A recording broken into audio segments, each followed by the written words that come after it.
this Saturday morning. Good morning, good morning, good morning. I hope everyone's doing well this Saturday morning. I am so excited that we are here together in our safe space, Soul Filling Our Sisters, SOS, this Saturday morning. We have a fantastic program lined up for you today. We are, as we like to do at SOS and Touch for Life, trying something new today. We like to test out and do some innovation. And of course, we appreciate your feedback at the end. I'm Laura Crandon, the founder and president of Touch for Life, and it's my pleasure to be here with you today. The new thing that we're trying today is we are trying Facebook Live. So we are sharing this program with our followers on Facebook Live, and we have someone moderating that as well as the chat here at SOS. So thank you so much for joining us this morning. We have a fantastic program lined up for you today. And as always, you know, we want to make sure that this is a community of women together. You get access to these experts. You get to ask your questions, get them answered. So we want to make sure that it's interactive as well. We've kept it in the meeting format for that purpose. We wanted to make sure that it is the meeting format so that you can interact and ask your questions, and the moderators and facilitators can get back to you. So with that, you know that we have a wonderful moderator in store for you. If you have not heard her, you are in for a treat. It is my obligation, although she is very humble, it is my obligation to talk to you about her badass credentials. So let me get started with that. Dr. Monique Gary is a board certified, fellowship trained breast surgical oncologist. That's right. And she is the medical director of oncology for Grandview Health in the Penn Cancer Network in Sellersville, Pennsylvania, where she also serves as director of the breast program. She's a native of Philadelphia. Dr. Gary completed her medical degree at the Philadelphia College of Osteopathic Medicine and her general surgery degree, and her general surgery training at UMass, followed by breast surgical oncology fellowship at Georgetown University, right down the street from the Touch for Life headquarters. She holds faculty appointments at Dartmouth, Giesel School of Medicine, Temple University, and of course, her alma mater, PCOM. In addition, Dr. Mo has served as a daily public health expert for Radio 1, all those stations across the United States, and she's the weekly host of a national cancer-focused education and advocacy program on blackdoctor.org called The Doctor Is In. I've had the pleasure of being a panelist while Dr. Mo has been a moderator for that program. Let me just say personally, I can attest to this, that she's most passionate about developing integrative, holistic, and innovative approaches to cancer treatment. It's a privilege that she's your doctor. She's committed to prevention and survivorship and utilizing a comprehensive and compassionate approach to providing training in health literacy. That's really important for our community advocacy, diversity, equity, and of course, inclusion in healthcare. She is the founder of Still Rise Farm, a 40-acre, we know what that means, a wellness incubator farm for cancer patients. Excuse me. And under-resourced youth. That's located, pardon me, in Upper Bucks County, where she gets to teach integrative wellness principles to our communities. And we are so excited about that. I would ask our Zoom technology person if we could flip over to the slide deck. We are seeing the Facebook Live right now. Thank you. Oh my goodness. I'm going to jump in because you know your bio is too long when people start coughing and running out of breath. So no, I'm kidding. I am delighted to be here to join you all again. I was so excited about this topic. I jumped on last Saturday because I was ready, and because we need this information. I am your moderator, and I get the honor of both answering questions, engaging with you in the chat and on Facebook, introducing our amazing panelists, and facilitating your education, your understanding, and your enrichment on the topic of financial literacy, especially as it relates to cancer care and breast health, right? And overall health, because health is wealth, right? And wealth is a health to us, because when our finances are sick, it impacts so much of our lives. And so you are going to really hopefully be able to get the most out of this conversation, leave with some action items, leave with some tips, send it to a friend, share it on your Facebook, and really be able to bless some other people with the knowledge that you're going to get here today. So that is always the goal of SOS, and nobody brings it better than Touch for Life does. So that being said, we're going to move on to our icebreaker. Now, you have reactions in your chat, and I want us to practice using those reactions because, polls are great, and I'm not sure where we are with that, but I want to see people start to use the reaction so that as our speakers are giving their slides and everything, you can thumbs up, you can question, you can applaud. And so we're going to start with your favorite brand of coffee. Okay, I want everybody to practice using your reaction buttons. And by doing so, the first one is, of course, Starbucks. Is Starbucks your favorite brand of coffee? If you have a chat reaction, you can thumbs up, you can applaud, you can laugh. There's no thumbs down. Well, maybe there is a thumbs down. Yeah, there's a thumbs down too. I see we got some Nespresso in the chat. All right, so send us a heart or give us a thumbs up or a clap if your favorite brand of coffee is Starbucks. Do we have some Dunkin' fans in the house? Some of us can't start our day without some Dunkin'. So if Dunkin' is your drink du jour, I'm going to invite you to use the reaction button. Okay, give me a clap, give me a thumbs up, give me a heart, give me a party. Okay. We have some other brands, right? Ooh, how about Pete's? Panera. Okay, I see some Panera fans. All right, so if you love Panera coffee, like I love Panera soups and salads, right? Can we get a little round of applause just like that? Excellent. We have some other brands. Okay, give me some other brands of coffee. Oh, here we go. Now there's a tea drinker. All right, now that's my person. Where's that? That person's my spirit animal. Let me see. I'm gonna put a cat in the chat. If you are a tea drinker, let me see you put your teacup emoji. Let's sip some tea. Here it is. There's the teacup. How you all making out with these reaction buttons? I want you to get used to them because as we give our talks and as we go through our slides, I want you to be able to thumbs up and engage with our panelists. There we go. We got some tea drinkers in the house. I see we got some Seattle's best, and somebody said McDonald's. And I tell you, a good friend of mine said McDonald's is the best coffee that she ever had. She loves her McDonald's coffee. There we go. Newman's coffee every day. All right, I think we're all good with our reaction buttons. I hope you have your favorite drink. Mine is a green drink called what's my favorite? It's got kale, it's got ginger, it has some lemon juice, it has cucumber in it. That's my favorite drink to start my day. And it's called So Fresh and So Green. That's my favorite. But have your favorite drink ready and prepare now, for. see, this said coffee, but I am a tea snob by nature, I have to say. And loose leaf, it must be for me. Same. Total tea snob here. Yep. Tea snob. There it is. All right, so we're energized. We're ready. You have hopefully your favorite beverage. We have our folks in the chat, and we are going to get started. Now, it is my absolute honor and my privilege for us to, let's thank our sponsors. We are not able to do this work on our own, and we really want to make sure that we express gratitude to our sponsors. And those sponsors include Myriad Genetics.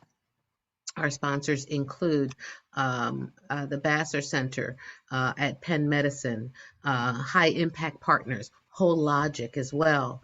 And we want you to get your pen and paper, or on your laptops or cell phones, you have a little bit of a notepad, sticky notes. You can take some notes there. And we have some prizes for you. So we want you to be engaged. We want you to ask your questions, drop them in the chat, and I promise you we will get to them. Use your reaction buttons. And just remember that this is for you to build community, to build resources. We have curated these experts for you with an amazing lineup. So please stay until the very end for the giveaways and for the prizes. Our first segment, protecting your most important asset. This is a topic that we all can relate to, and it's one that we very much should be aware of. So it is my privilege at this time to introduce Nicole T. Cole, MBA. She is a wealth management advisor, college funding planning specialist, and Nicole has always put herself in her client's shoes when providing strategies to meet their visions for financial success. And she believes financial planning is about spending less time worrying about your finances and more time enjoying those priceless moments. Gosh, that sounds wonderful. How does she do it? She uses a comprehensive, goal-oriented approach to help clients plan for their financial future, and her client-centric process focuses on determining the tools, the assets, the resources that are going to best accomplish your vision of success. Prior to joining LPL Financial, she spent 13 years as CEO of her namesake independent financial services, Nicole Cole Financial Services Group.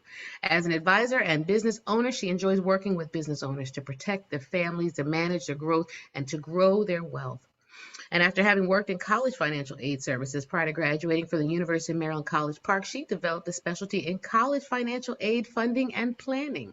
She founded the College Money Team, which provides college funding planning for families and college-bound scholars. And in March 2020, she co-authored and published her first book and workbook, College Funding Strategies. I wish someone had told me. I wish someone had told me too. Available for purchase at thecollegemoneyteam.com. We'll put that in the chat for you. She holds an MBA in finance from the Kellogg School of Management at the most prestigious Northwestern University. And it is just a joy. She also, look at that, Spotsylvania Public County School Board. She is an active member of my sorority, Alpha Kappa Alpha Incorporated, and a member of the Fredericksburg Chamber of Commerce, a leadership Fredericksburg graduate, president of the board of directors at Help Consulting. But she most enjoys creating those priceless moments through travel, outdoor adventures, educational pursuits spent with her 3 children, Joshua, Journey, and Max. It is my great privilege and honor to introduce to you Nicole T. Cole, MBA, who's going to talk about protecting your most important asset this morning. Welcome. Thank you so much for that badass introduction. I like that word that Laura used. Awesome. Thank you so much, Dr. Gary.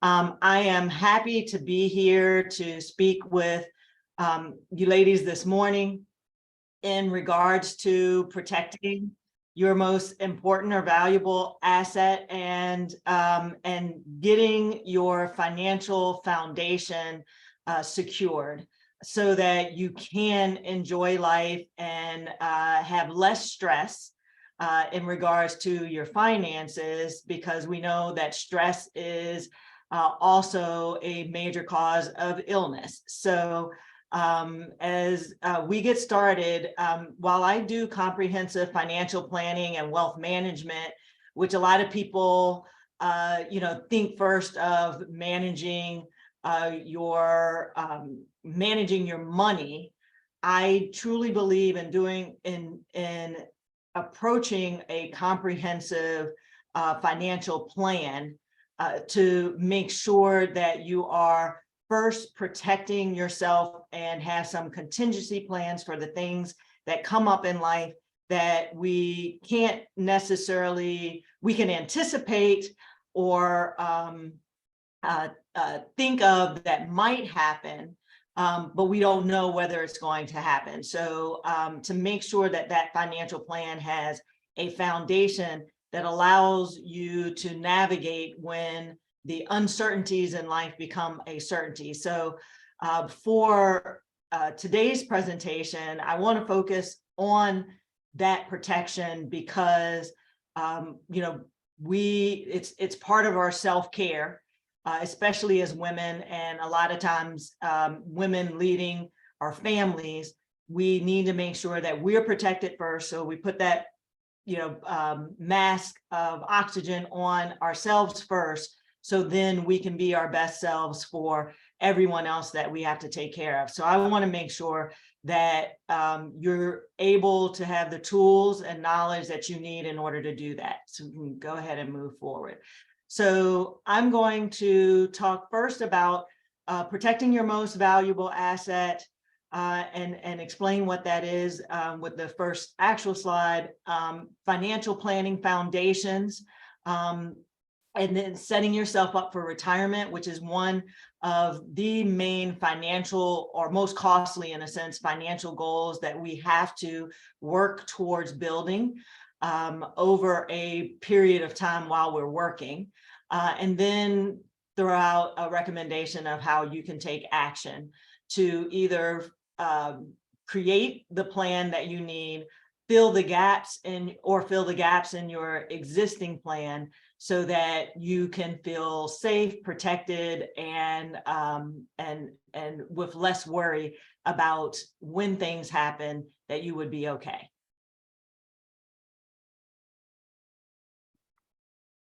All right.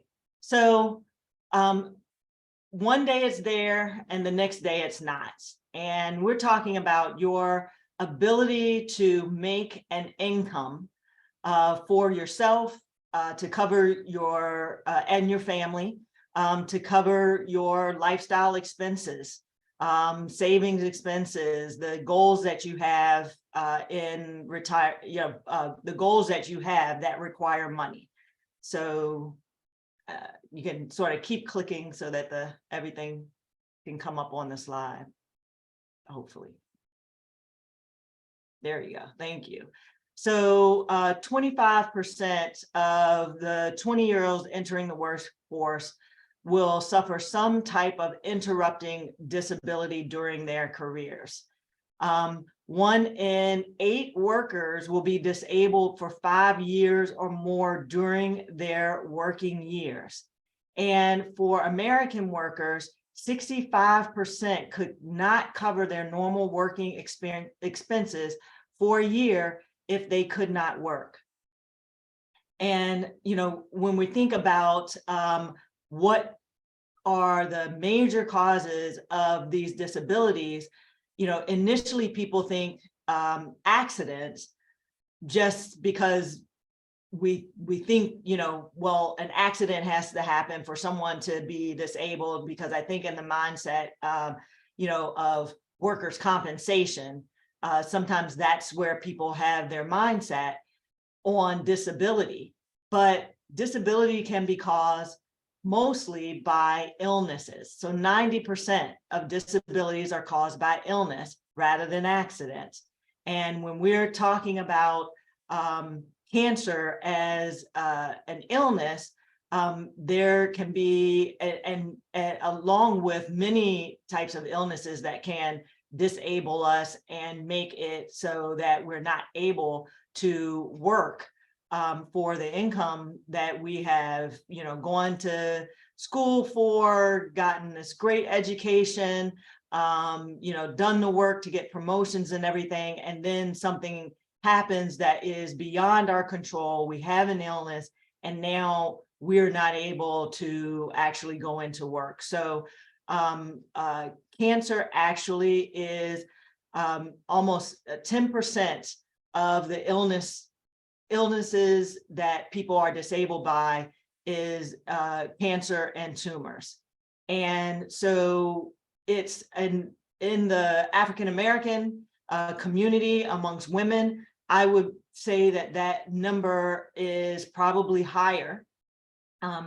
And then beyond even cancer, for thinking about some of the other illnesses, heart disease, that also plagues our community more than other communities, it is important that we plan ahead to make sure that if this happens to us in the future, that we have a way to protect that income, because that income helps us to be able to pay our bills, cover the obligations that we have created in order to live a full life.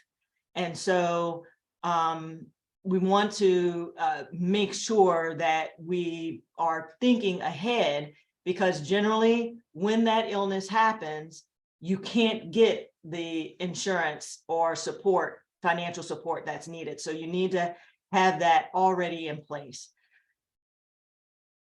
So I'm gonna talk about a couple of examples just from my own being a financial advisor over the past almost 20 years.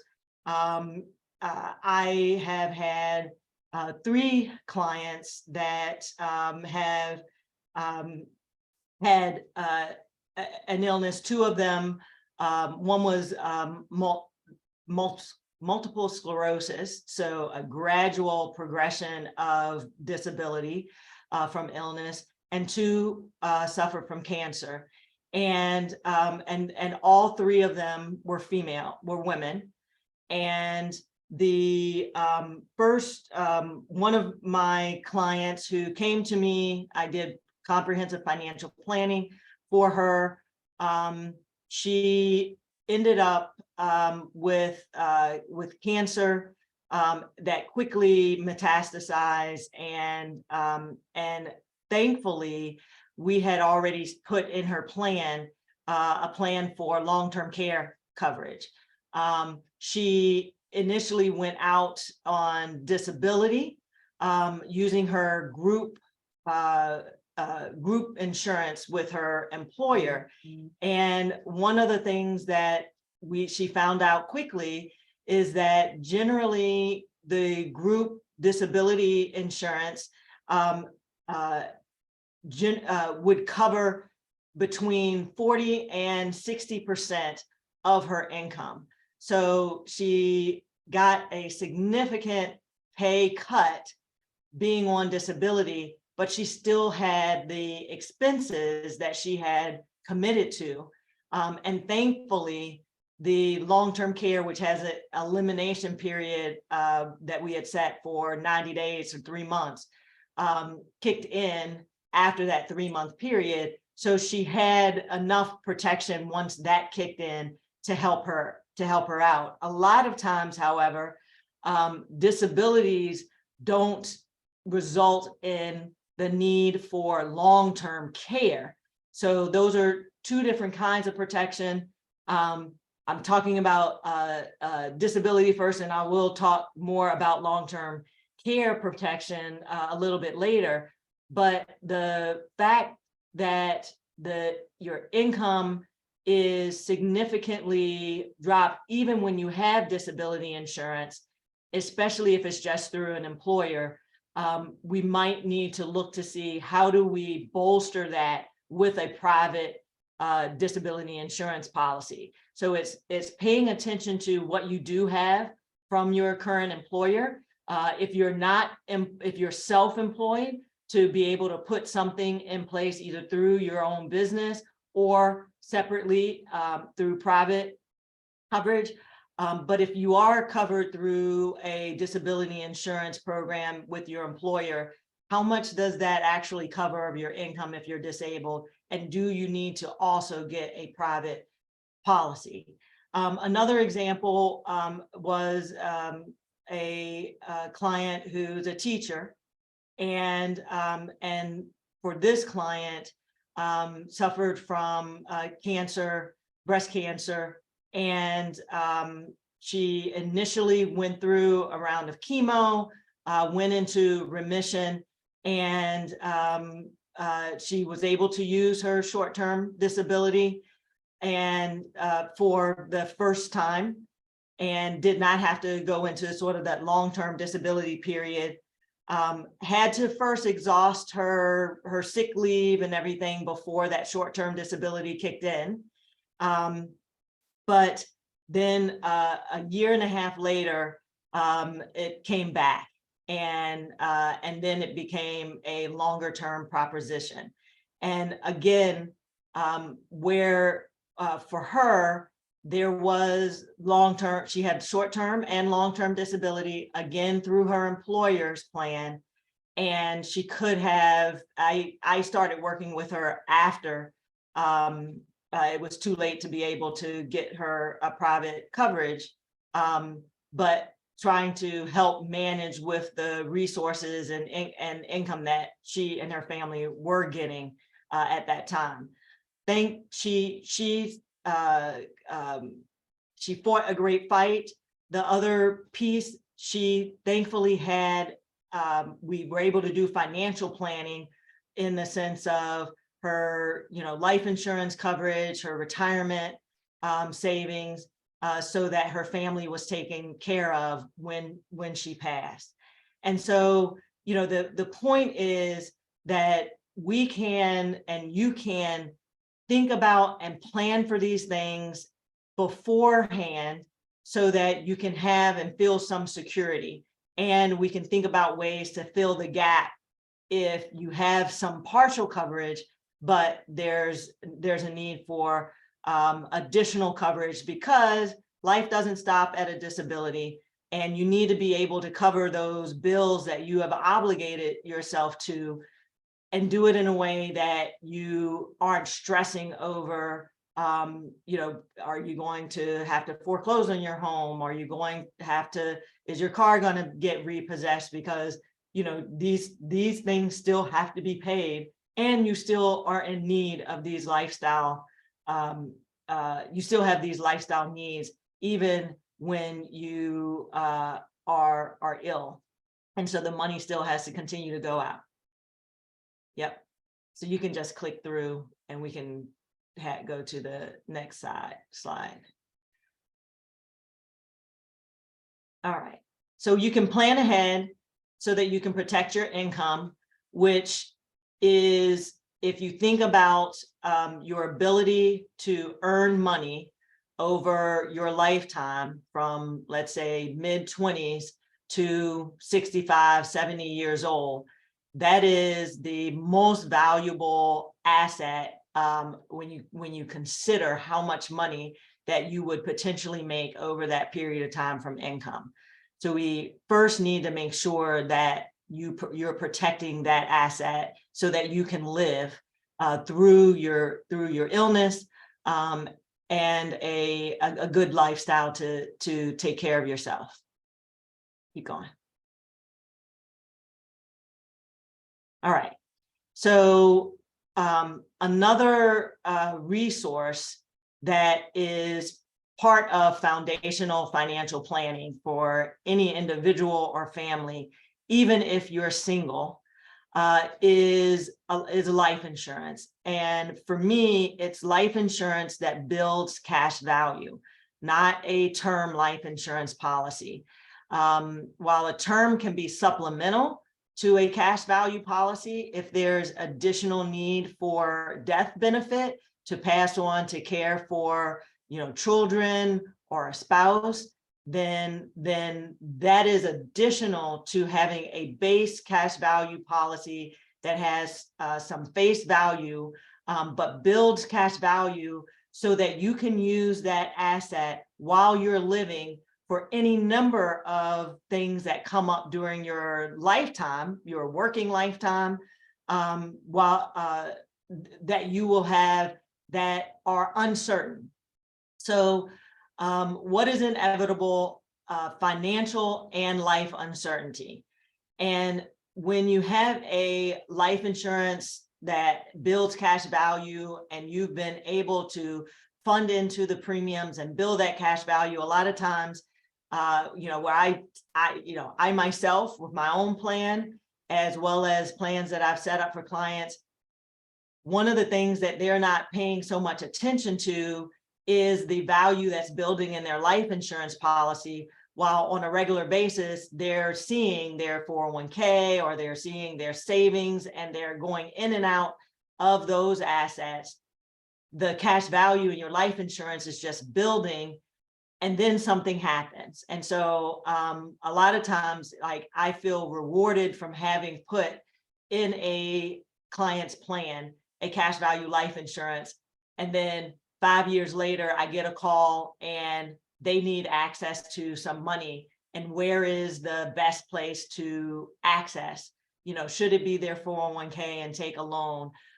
they may not have enough money in savings, or, should they pull from their investment? And if they have a cash value life insurance policy, that's generally the first place that I go to say, okay, let's see what your resource, how that resource is built, and let's use that before we impact your investments or tap into your retirement resources in a way that negatively impacts your wealth building.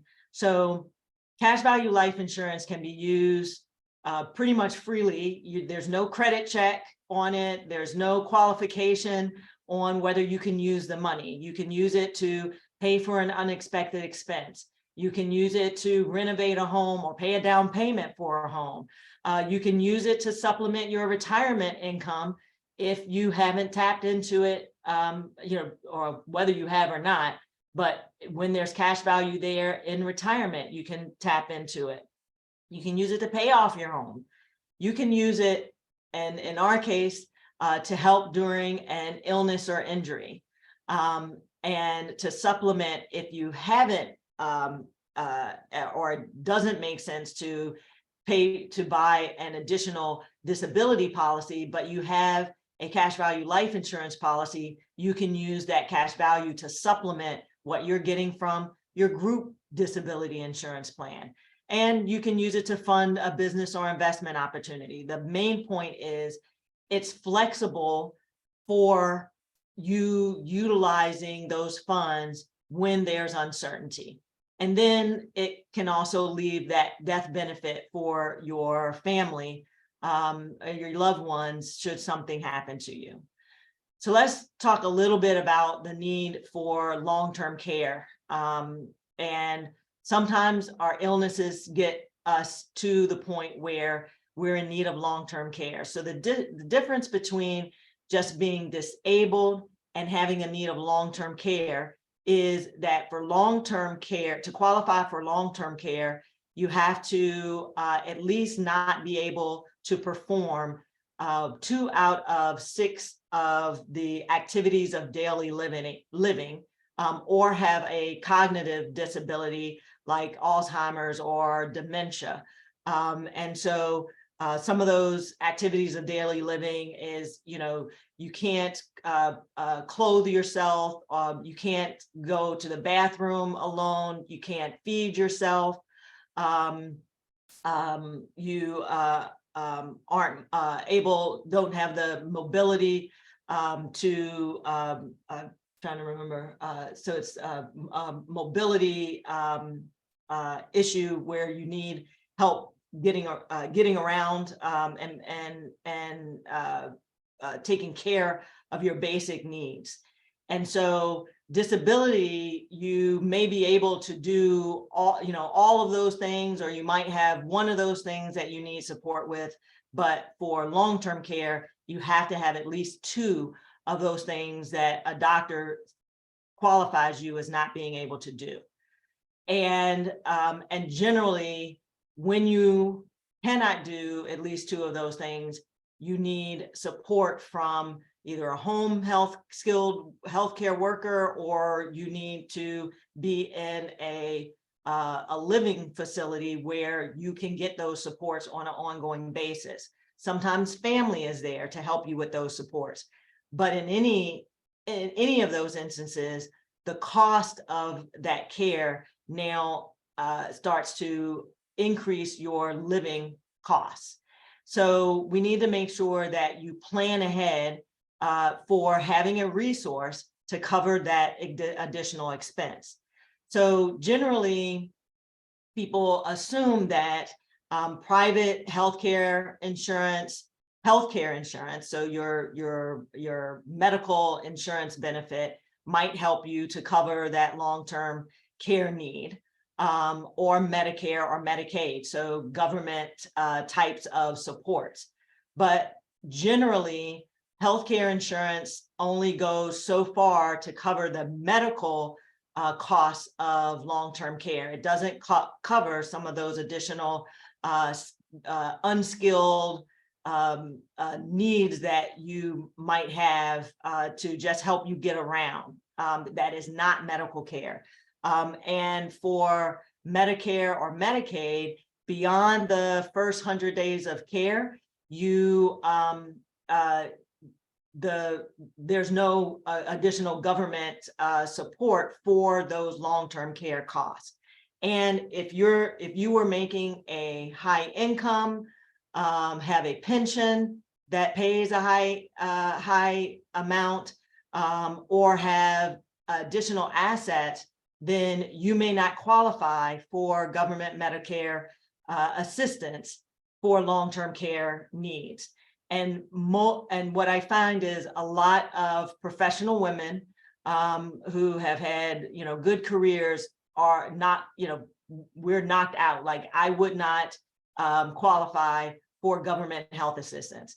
The other piece of it is that the confines of that government health, that government assistance don't give you as much choice as if you were able to secure either traditional long-term care insurance, life insurance with a long-term care rider that helps you to have access to additional funds through your life insurance, or combination products or hybrid products that have long-term care benefits, like securing an annuity, say with your retirement savings, that gives you some additional long-term care benefits should you qualify for long-term care. So what we want to do is sort of think of what of those three options for you to provide a resource for yourself makes the most sense for your situation. Nicole, I'm going to invite you to wrap up really briefly so that we can entertain just a couple questions. And we want to be able to continue to hear from you and provide everybody with the slide deck as well, if you're willing to share it, because this is such valuable information. And we want to have just a little bit of time for questions. So thank you so much. Excellent. So actually, you can skip to the next slide. Keep going. So I mentioned briefly that having life insurance as a foundational, cash value life insurance as a foundational part of your wealth management plan. It also can, I already mentioned that it can be a resource for retirement income, and a tax efficient resource for retirement income, because you can access that cash value tax-free, like a Roth IRA, but without some of the restrictions that even a Roth IRA has on timing, and so you have more flexibility. So you can go to the next slide. Okay. And I'll just wrap up. We've pretty much the protection strategies that are important for you to consider in your foundational financial planning: disability insurance or supplemental disability insurance to your group policy, as well as cash value life insurance. It does a number of things. You can go to the next slide as well. I think I actually touched on some of these things, and these slides are available so you can sort of see some of the details in regards to other ways that having that cash, accessing that cash value can benefit you for different goals that you have that require money. And the last slide, I think, is the last slide. Yep. That life insurance offers more than just a death benefit. If you live, you can have the opportunity to supplement your retirement. You can have the opportunity of accessing the cash value for different uncertainties that become certainties for you. It can supplement your disability income, and when you pass, it can provide benefits for your beneficiaries. And if you have plans already, whether it's life insurance or disability, and you want a review of how much that coverage protects you, you can reach out to me. If you need to secure your financial foundation and make sure that you have these protections as part of your financial plan, you can reach out to me as well, and we can do an initial consultation to see how I can be of service to you in making sure that you protect your most valuable asset, which actually is your life. So that's it. Wow, thank you for that. And we have her contact information here, and she'll be on in the chat. And so we do want to absolutely be able to take your questions.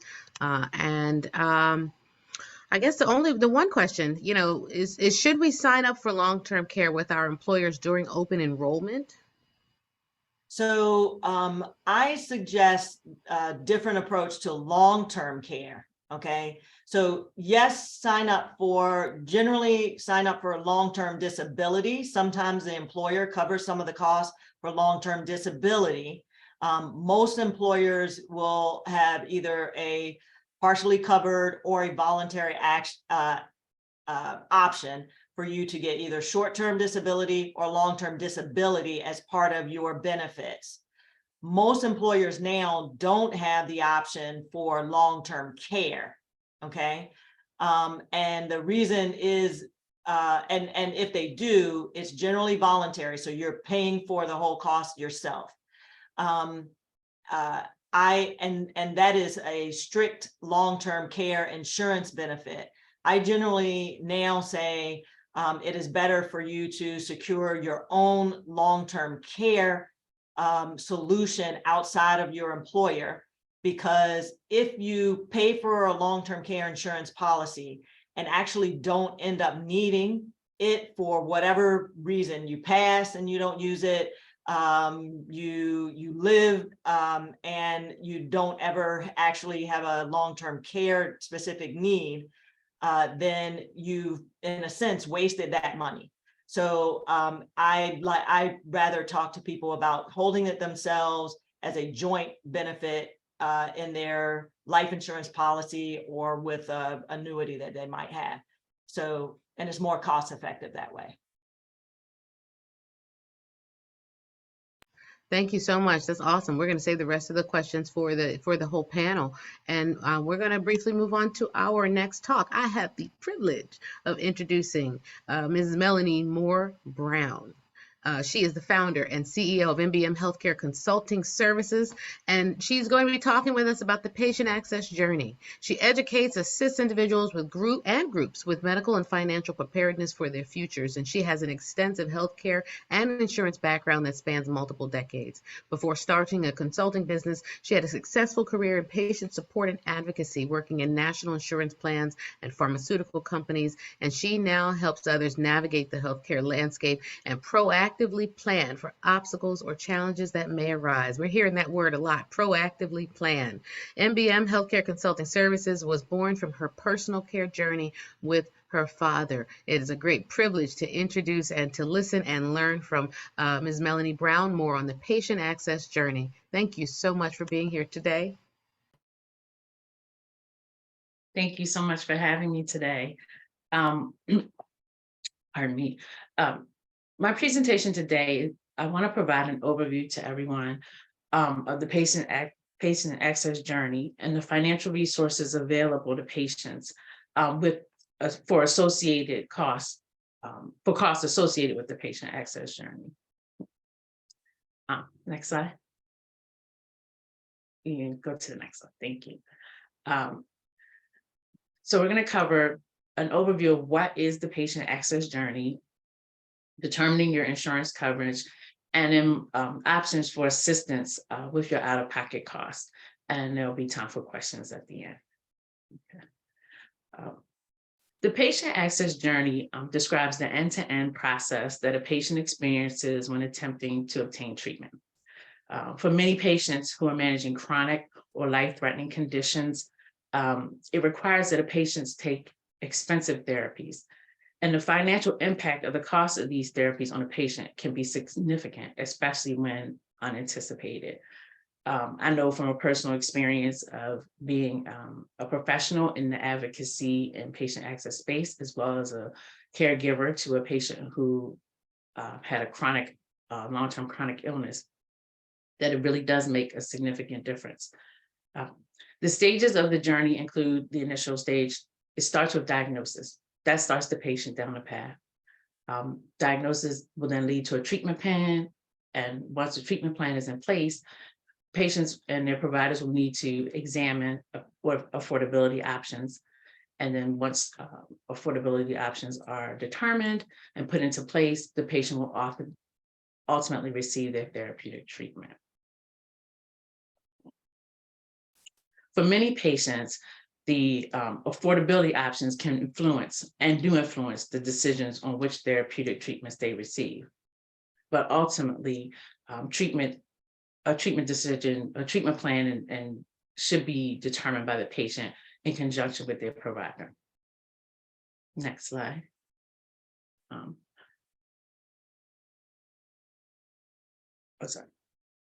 A patient's benefit coverage will be verified during the patient access journey.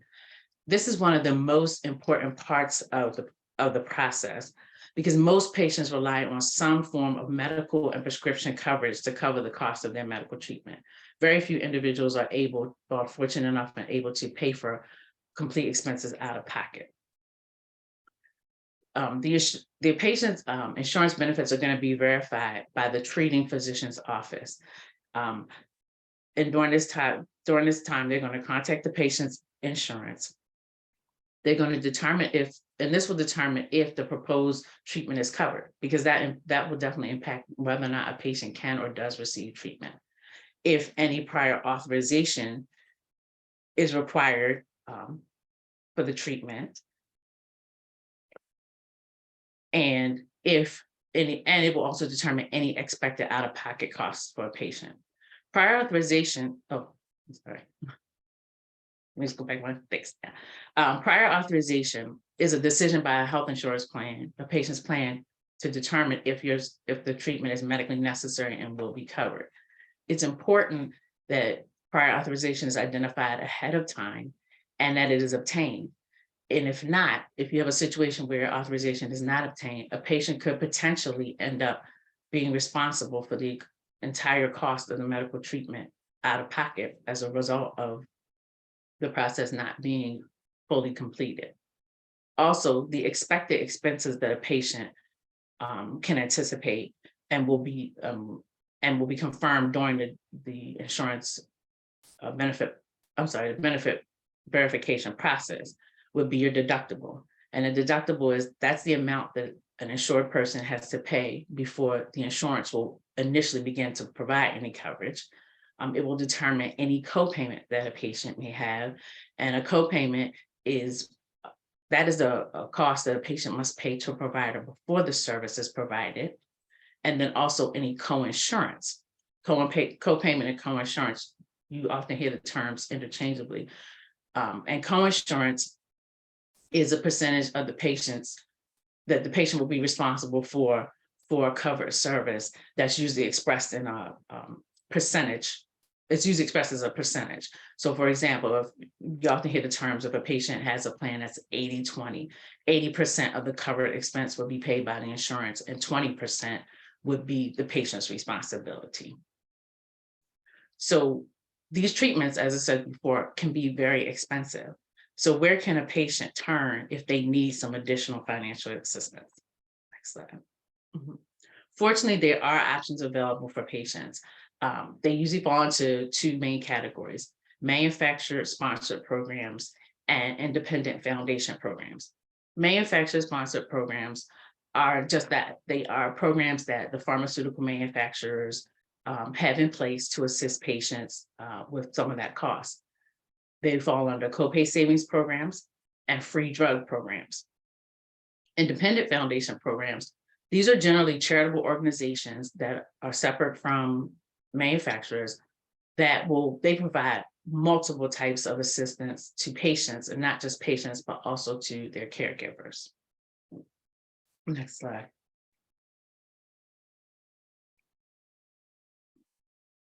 Okay. Oh, I'm sorry, can we go back a slide? I apologize. I just want to make one other point I mentioned. I forgot to mention. Most of these programs that are available, they require that assistance from the provider to enroll, because the enrollment process will request information that typically the patient does not have. Most large hospitals and office groups are very familiar with these programs and typically have staff that are willing to help and assist patients with these programs, or provide education and direct patients to where they can find this information. But patients can also be very proactive and self-enroll or research on their own. Next slide.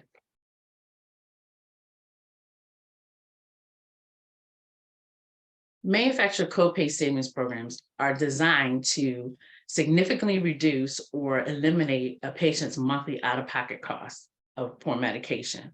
Most of these programs only cover the Medicaid cost of the medication.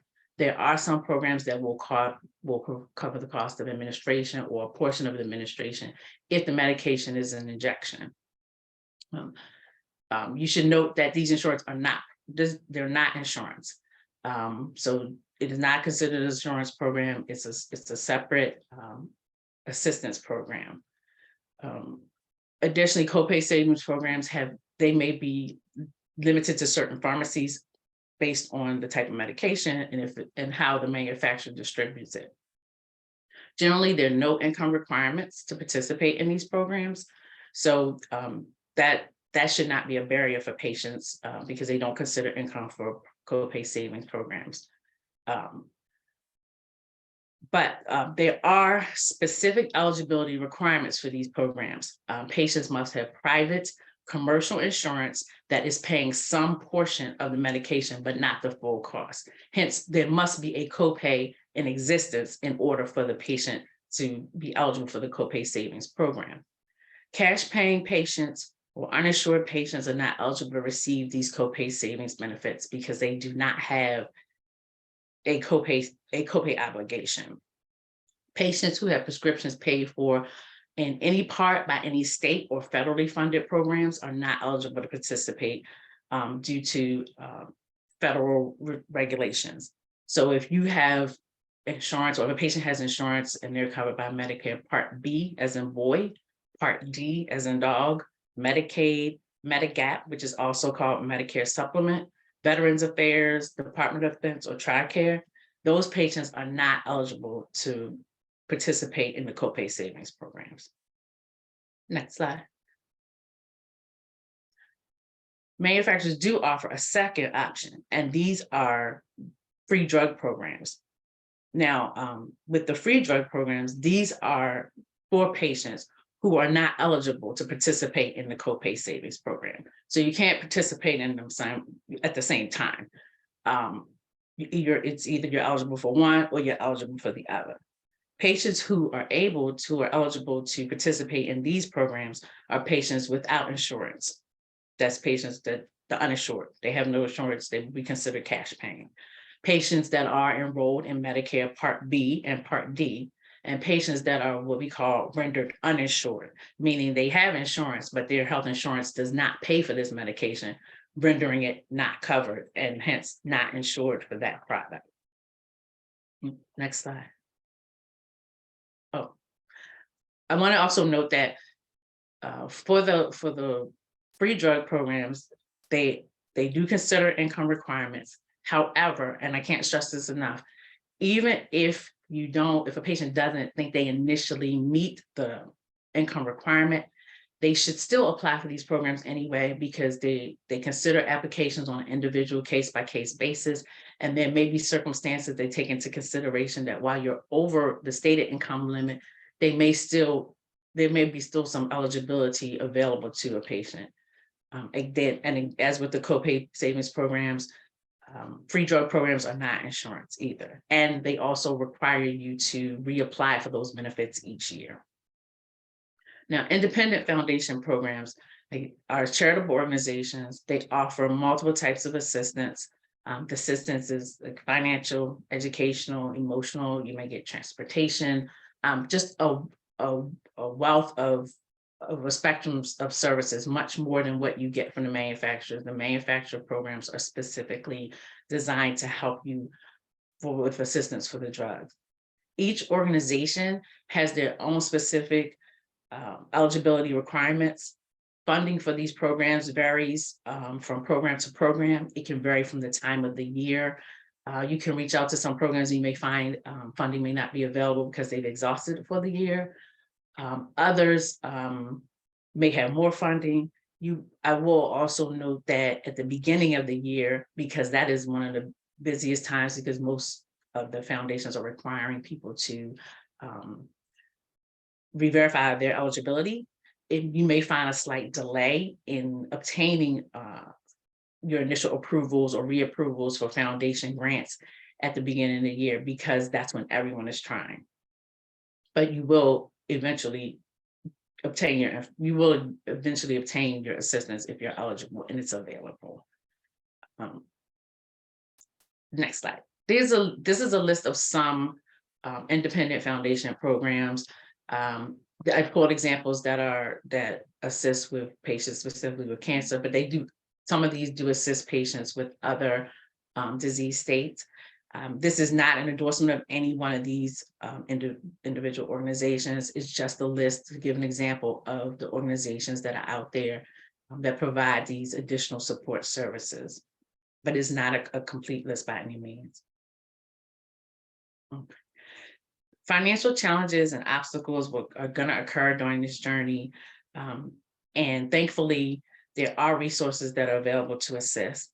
I hope you'll take this information with you, that you're able to absorb it, and most importantly, share it with others that may need it and find it useful. Thank you. Thank you. Okay.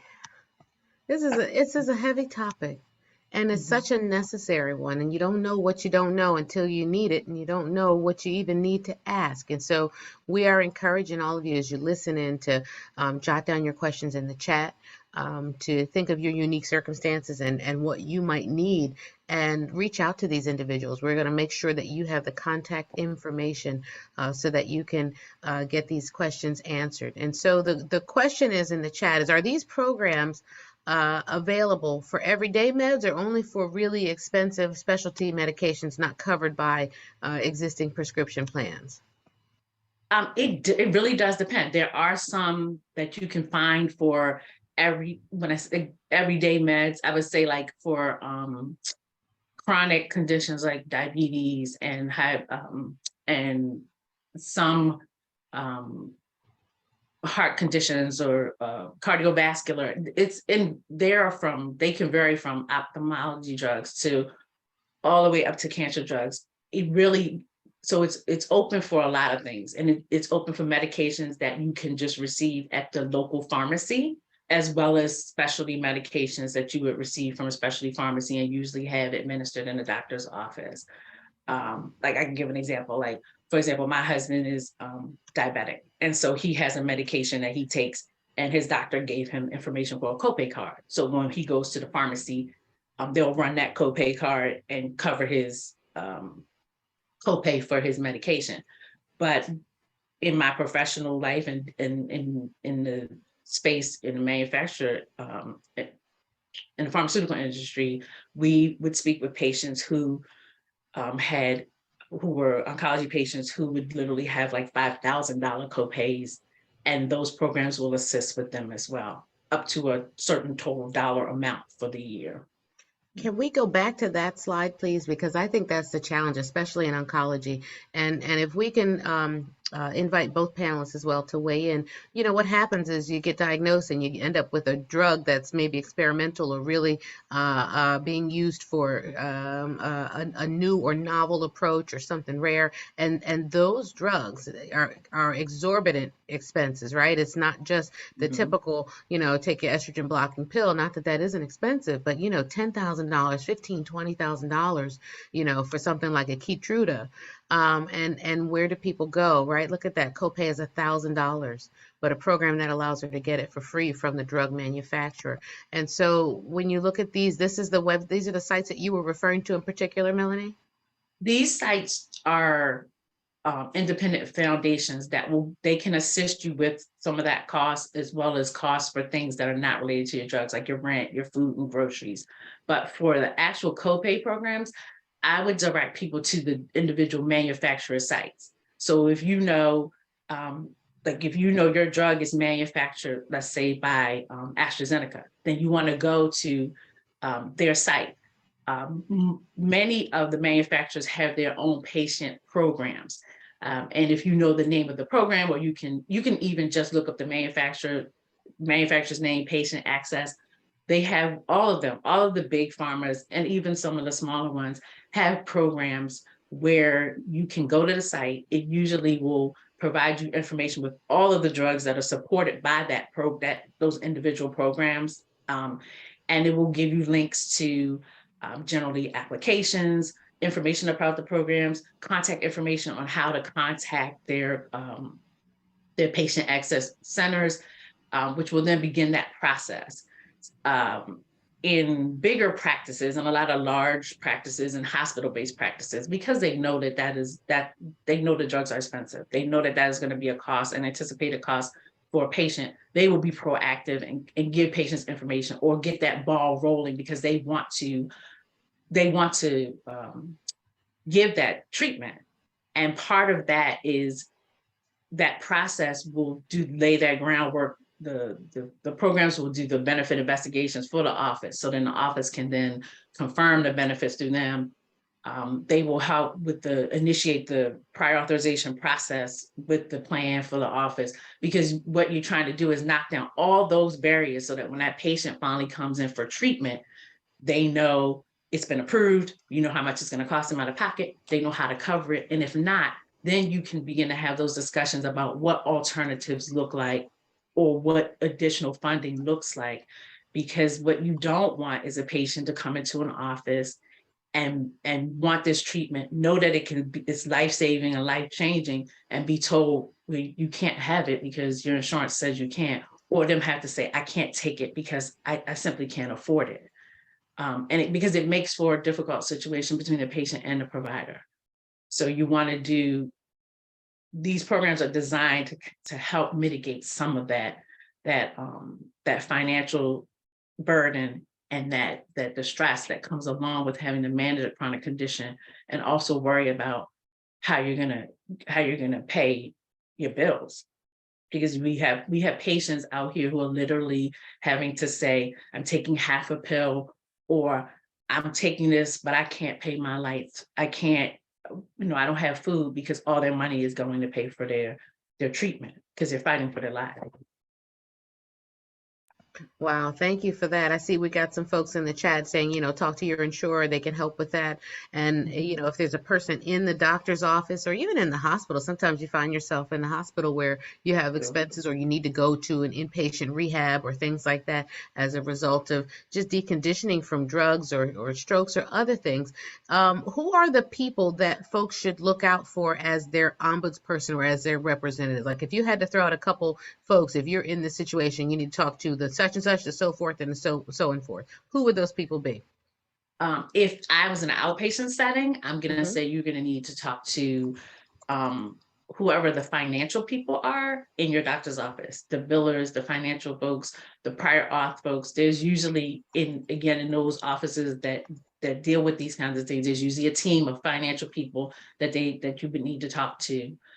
If you're in the hospital setting, then you want to talk to discharge planners, the social workers, those people who are facilitating the move to the next level of care. They can generally put you in, and they work closely with the financial folks in the hospital too, and they can help you coordinate that transition, and as well as helping you get those resources. And certainly the foundations, those are good places to go, because they have so much information. A lot of them have the manufacturer's information, but they also have a lot of other organizations' information. Sometimes they can put you together with a liaison or someone who can walk you through that process and help literally hold your hand from beginning to end, because it's very overwhelming, and it's a lot of information and a lot of follow-up, and a lot of times it really requires you to move in concert with your physician's office, because the clinical basis for your need is what's driving it. So that clinical information is going to come from the provider, unless you're a really savvy patient, and most patients just are not that savvy, understandably so. Yeah, in our health system, we have a financial navigator. She was a social worker who then got additional training just in cancer navigational services. And her job is to meet with cancer patients, help them understand their anticipated expenses, help them understand what plan they should pick, what happens if you didn't pick the right plan, if you didn't do, whatever during open enrollment, when do you switch, how do you switch, and then what grants and other resources are available. So ask your cancer programs if they have a financial navigator.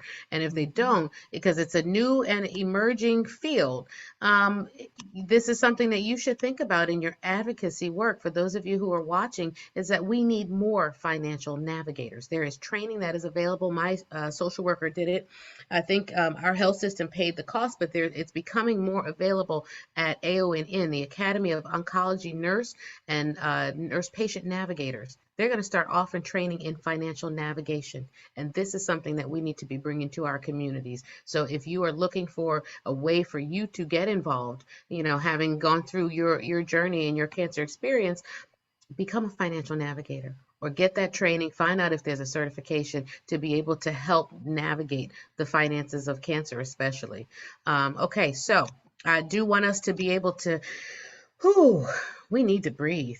We need to breathe after all of this because this is a lot to take in, but it's a lot of really wonderful information that we all have benefited from and that we know we're going to share. So I get the joy and the privilege of now introducing our next speaker. Okay, our next speaker is no stranger to us. She has, there she is. She's been here before, and hang on one second. Let me pull it up because I got to do her justice. But Kim Michelle Starrett, is it Starrett or it's Starrett, isn't it? Been here before, and hang on one second. Let me pull it up because I got to do. Thank you. I ask you that every time. Kim Starrett. She's a registered yoga teacher with Yoga Alliance. She began practicing in 2015 as a way to heal mind, body, and spirit. And after experiencing, oh, I got an echo here really badly. I don't know if anyone else is experiencing that. 2015 as a way to heal mind, body, and spirit. And after experiencing, It doesn't how's the sound like an sound? echo on your side. On my It's side. on your side. No, I said I don't hear an echo on my side. It must just be me. That's okay. I can But hear. after experiencing the positive changes that she had with yoga, she wanted to help others adopt that same healing. And so she teaches body positive yoga, where she encourages people of all ages, all body types to participate in yoga. And that is her passion. She's going to help us breathe through this. So Kim, welcome, welcome. Thank you for joining us again today. We love having you. And yeah, help us fill our souls after all of this. So Kim, welcome, welcome. Thank you for joining us again today. We love having you. And yeah, help us fill our souls after all of this. So Laura, I'm sorry. This should be a video, correct? That is correct. Okay. Yeah, help us fill our souls after all Let's of this. see. So Laura, I'm sorry. This should be a video, correct? There is a echo. Yes, I think, Misha, there might be an echo from your. It's probably because you hear my Facebook. That's That's probably correct. why. That's what it No is. Because worries. I'm streaming on Facebook, so you can hear that. I'm gonna put myself on mute. Okay. It's probably because you hear my Facebook. That's probably correct. why. That's what it is. Because I'm streaming We on still Facebook, can so hear you it can hear that. with So you I'm on gonna put mute. myself on mute. Yes, Misha, we can still hear the Okay, echo. so that's the problem because I'm sharing my sound. So Laura, Oh, I I see. can't, yeah, in order for me to play this video, I have to share my audio on my computer, which is going to play from Facebook Live as well. So I'm not sure if you I want can someone do else it. to share it. I Okay, can do it. Thank you. absolutely. Okay, got it. That's a great team. Thank you. From Facebook Live. Thanks, Monisha. I'm not sure if you want someone else to share it. Okay, I can do it. absolutely. Okay, got it. That's a great team. Thank you. From Facebook Live. Thanks, Monisha. I'm not sure if you want someone else to share it. Okay. I can do it. Absolutely. Okay. Got it. That's a great team. Thank you. From Facebook Live. Thanks, Monisha. I'm not sure if you want someone else to share it. Okay. I can do it. Absolutely. Okay. Got it. That's a great team. Thank you. From Facebook Live. Thanks, Monisha. I'm not sure if you want someone else to share it. Okay. I can.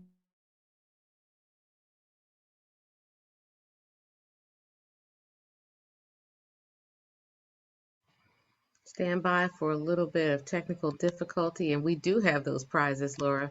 You have our questions ready for our, or the raffle ready? Namaste, Hey, everyone. I am Kim Michelle. In 2015, yoga and meditation was prescribed by my primary care doc to help manage stress and anxiety. After learning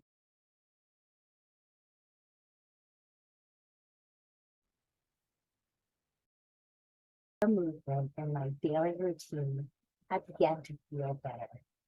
Today, I will share some lessons I learned, and I hope it can help each of you. One breathing technique that helps manage stress and anxiety is called alternate nostril breathing.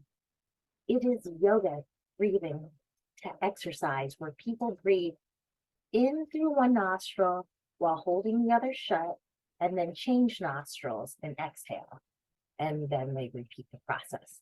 It also helps lower the blood pressure, lower heart rate, improve lung function, and improve brain function. Alrighty, let's start. So what we do is we take our hand and we close in the pinky, the index finger, and the pointer finger. And so we have the ring finger out and the thumb out. And we place the thumb on the right nostril and you inhale through the left. So inhale to the left nostril and then place the ring finger on the left nostril and open up the right nostril and exhale. Inhale through the right nostril, close the right nostril, open the left nostril and exhale to the left. That's one cycle. So let's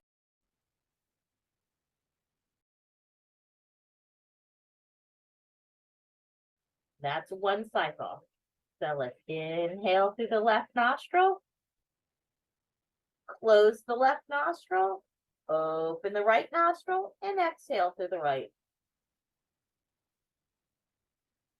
Inhale through the right nostril, close the right nostril, open the left, and exhale through the left. Inhale through the left nostril, close the left nostril, and open up the right, and exhale. Inhale through the right, close the right, exhale to the left. All right. So you can do that up to 10 times, and that really helps with the stress and the anxiety. Alrighty.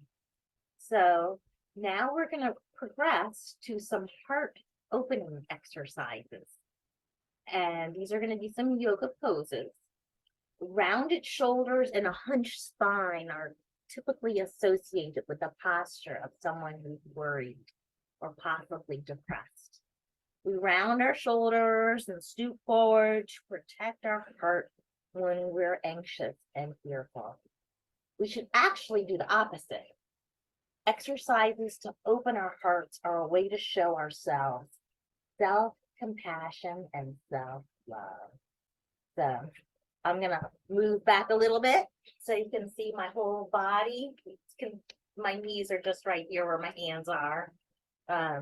And so what we're going to do is we're going to start with a seated cat-cow. So hands rest on the knees. We're seated straight up.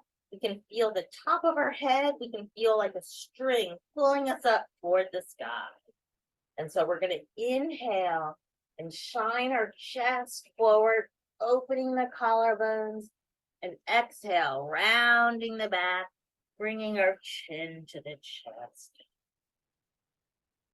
Inhale, shining the chest, open those collarbones.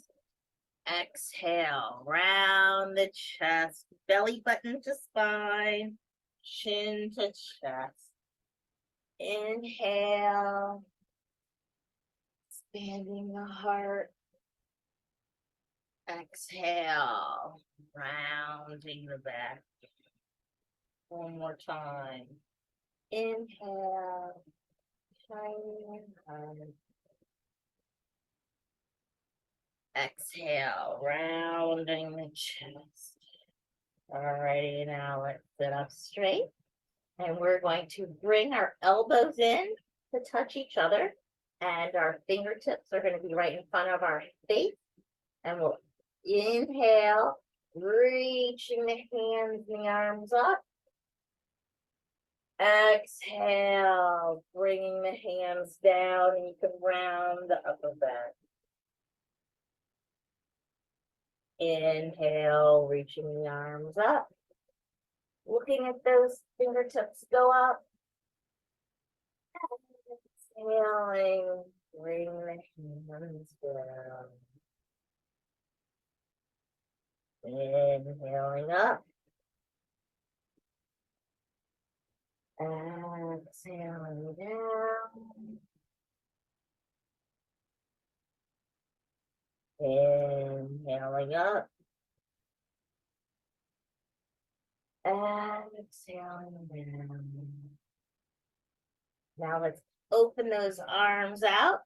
These are called cactus arms. So we're going to inhale the arms open further and look up toward the ceiling if it feels good in your upper back.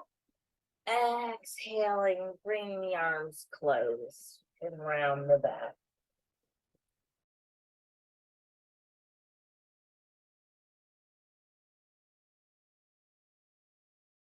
Nisha, back to you to close it out. There we And thank go. you, Dr. Mo.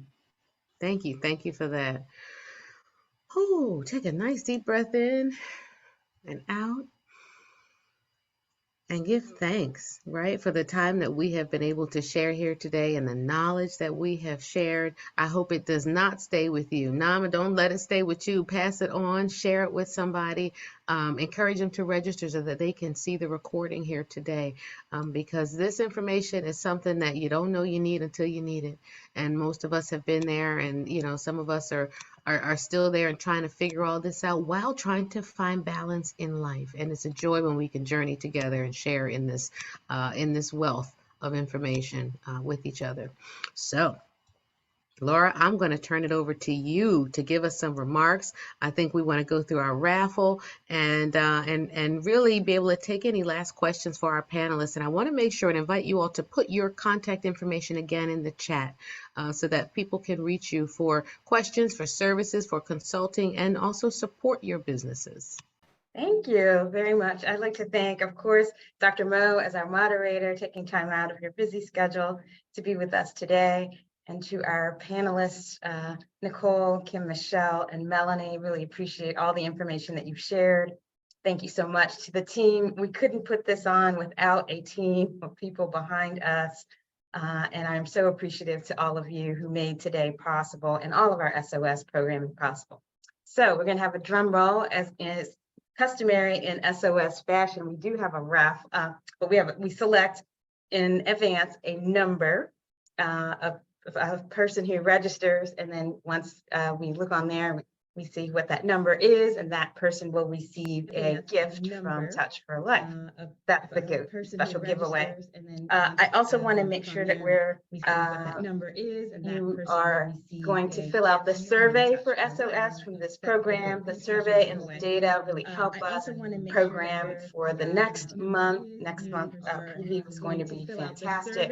Next month, we have experts who are joining us to talk to us about beauty and personal care products and how they might impact our health, toxins in our beauty and personal care products, and how we might, again, protect ourselves from those things. So it's going to be really important. We have experts joining us both from an academic perspective and from a nonprofit. So please be sure to register for the June SOS and bring a friend.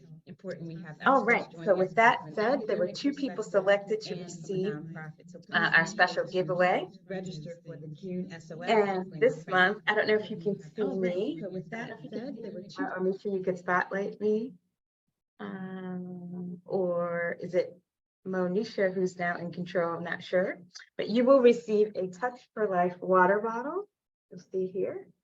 And the way that you will receive that, the two people who were selected are Adrian Watson Boyle and Ruth Milliken. Congratulations. The way that you'll receive that, if you'll send me an email to hello@touchforlife.org. That's hello@touchforlife.org. And I'll make sure that we send that out to you with a thank you note, and we'll get your address, and we're so appreciative of you joining us today. And so you will get a Touch for Life water bottle. Make sure that you're joining our SOS community. That way you're able to stay abreast of all of our information, the upcoming events. We have a lot of upcoming events in the community. So you'll be able to see us at meetups and community events all across, particularly the Eastern region, coming up between now and the end of July. With that, again, I'd like to thank you for spending your Saturday with us, and thank you for being part of the SOS community and Touch for Life. Thank you so much, Laura. See you next month. All right, thank you. Oh, yes, we'll be at First Baptist of Glenarden, actually in Upper Marlboro, Maryland on June 3rd, next Saturday. So join us there. We'll have information. And we couldn't do this without our sponsors or our fantastic team. So High Impact Partners, Myriad Genetics, Hologic Ambassador Center, and our planning team is so important. There's the email that you need to send your contact information so that you can receive your water bottle. Thanks again. I'll stay on for a little bit in case there are any questions.